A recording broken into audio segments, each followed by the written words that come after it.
భర్త: పక్కింటి వాళ్ళు ఎందుకు రోజు గొడవ పడుతూ ఉంటారు?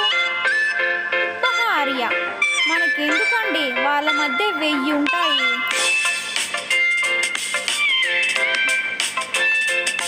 భర్త: 1000 ఉన్నప్పుడు గొడవ దేనికి, చెరొక 500 పంచుకోవచ్చుగా.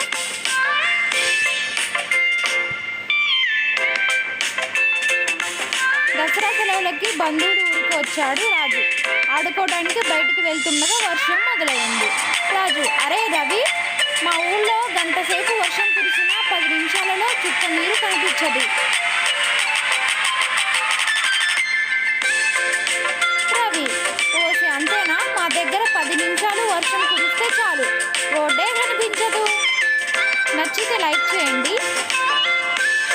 తండ్రి: ఒరే చంద్ర, నువ్వు 10 పాస్ అయితే నీకు సైకిల్ కొని పెడతా, సరేనా? కొడుకు: ఫెయిల్ అయితే? తండ్రి: 10 సైకిళ్ళు కొని పెడతా. కొడుకు: ఎందుకు నాన్న?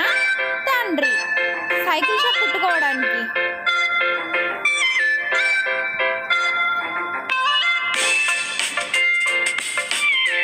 కొన్నేళ్ల తర్వాత కోమాల నుంచి బయటకు వచ్చాడు రామారావు. డాక్టర్: నీకు గతం తాలూకా ఏమైనా జ్ఞాపకం ఉందా? రామారావు: అసలు ఏమీ లేదు, కానీ ఆండాలు అనే పేరు మాత్రమే గుర్తుంది. డాక్టర్: సరిపోయింది, నిన్ను చపాతీ కర్రతో కొట్టి నిన్ను కోమాలకు పంపిన నీ భార్య పేరు మాత్రమే గుర్తుందన్నమాట. నచ్చితే లైక్ చేయండి.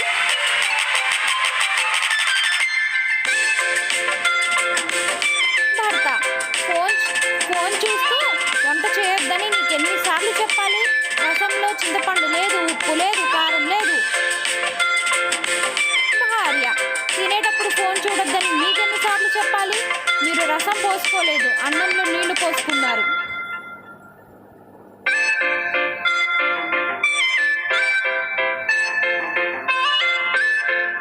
Please like and subscribe my channel for more videos.